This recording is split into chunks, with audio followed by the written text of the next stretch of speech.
రామోజీరావు గారు 1995వ సంవత్సరంలో మొట్టమొదటిసారిగా వారిని చూశాను. అప్పటి వరకు ఈనాడు పేపర్ తప్ప వార్తలంటే ఏమిటో తెలియదు మా ఇంట్లో. ఒక మహాప్రస్థానం.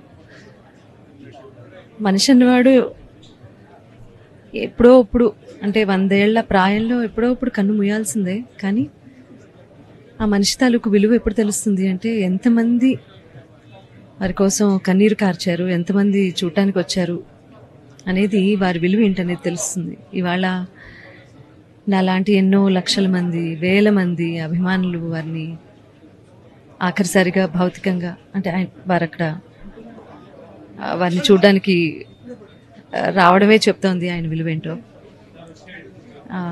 ఒక ఎంపైర్ స్థాపించారు, ఎంతో మందికి అన్నం పెట్టారు, ఎంతో మందికి స్ఫూర్తిదాయకంగా నిలిచారు రామోజీరావు గారు. భవిష్యత్ తరాలకు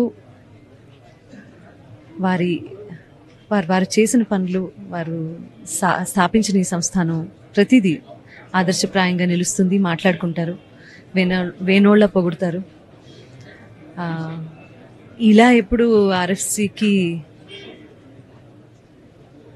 వస్తానని అనుకోలేదు. 90 ఏళ్ళు ఖచ్చితంగా బతుకుతారు వారు అని వారి కుటుంబ సభ్యులతో సహా నేను కూడా అనుకున్నాను. కానీ దేవుడు ఒకటి రాసిస్తాడు, దాన్ని మనం ఎవరూ తప్పించలేము. కాబట్టి వారికి సద్గతి ప్రసాదించాల్సిందిగా భగవంతుని మనసారా కోరుకుంటున్నాను. రామోజీరావు గారు లివ్స్ ఫర్ ఎవర్.